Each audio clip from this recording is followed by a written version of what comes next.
Profesor Romli Atmasasmita, pakar hukum pidana Indonesia yang turut juga menyusun Undang-Undang Tipikor di Indonesia ini, ada satu pernyataannya yang sangat menarik kita bahas di sini di ILC Indonesia Lawyers Club yang dipandu oleh Karni Ilyas.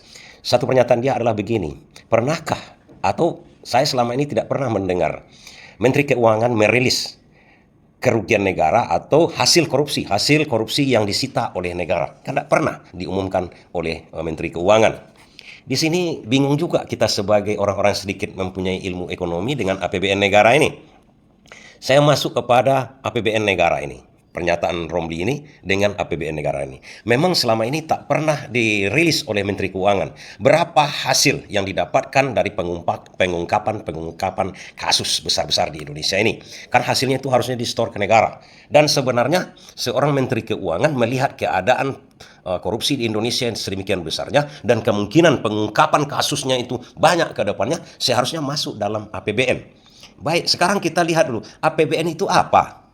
Anggaran belanja APBN, anggaran pengeluaran dan belanja negara.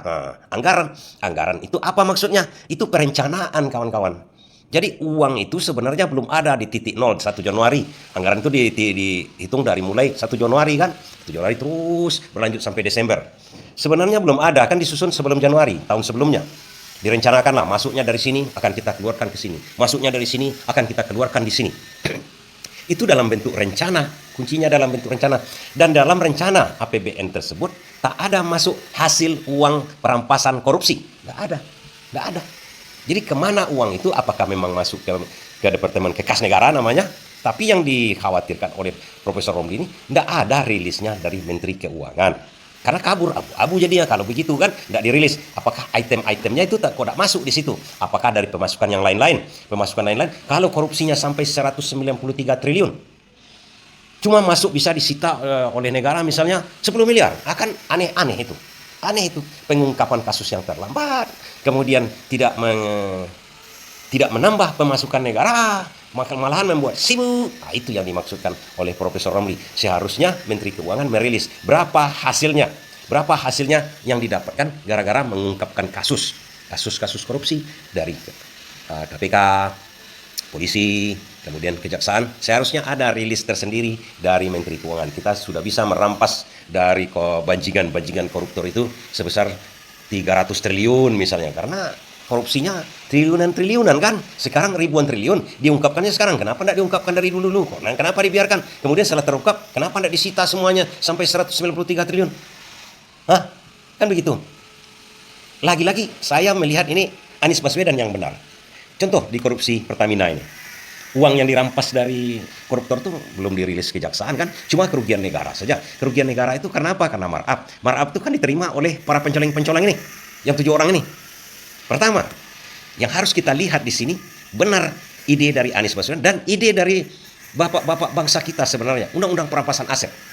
Kalau ini dilaksanakan, ini akan bisa dikembalikan uang negara tersebut. Sekarang 193 triliun, kemudian kalau dihitung sampai 5 tahun, itu bisa-bisa kan 1.000 triliun, menambah APBN itu nantinya. Kenapa begitu? Kalau undang-undang perampasan aset dilaksanakan sekarang, yang kasus di Pertamina aja kita lihat. Coba kita lihat. Ini ada 7 orang tersangkanya. Kan dia makan duit nih 193 triliun. Oh, enggak, saya sendiri yang makan, Pak. 7 orang cuma yang ditangkap sekarang. Kalau undang-undang perampasan aset dimiskinkan dia, disita seluruh uang dia. Dibayar dulu, berapa kau makan? 193 triliun.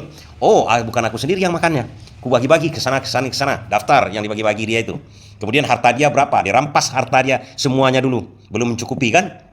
Karena tindakan dia belum mencukupi, yang 7 orang ini misalnya kan, saya cuma makan dari 1.000 triliun itu 100 triliun. Oke, 100 triliun. Diambillah harta mereka yang ke-77 itu. 77 belum mencukupi, kemana aja lagi kalian lempar? Oh, ke aparat. Ambil lagi dari aparat itu, miskinkan aparat yang menerima itu. Kemana lagi? Ke DPR. Miskinkan lagi DPR yang menerima itu. Ambil semua hartanya. Mau harta warisan, mau harta, pokoknya yang dipegang dia, mau harta pemberian orang, mau macam-macam, ambil semua. Sehingga terkumpul uang 100 atau sampai 1.000 triliun. Kemana lagi? Kalau sampai ke atas sana lagi, ambil lagi. Miskinkan lagi itu. Misalnya, ini contoh paling ekstrim. Oh, presiden menerima juga, misal. Atau wakil presiden menerima, misal. bangkrutkan, ambil hartanya semua.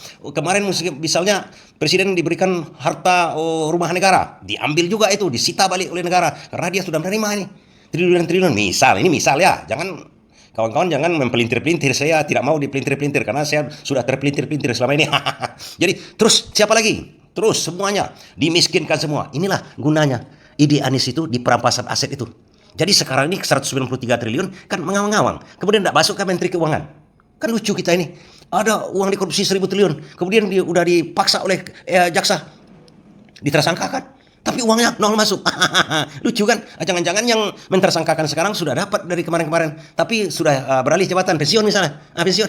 Karena dia sudah mengetahui hari itu sekarang. Aparatnya mengetahui sekarang. Kemudian pensiun dia.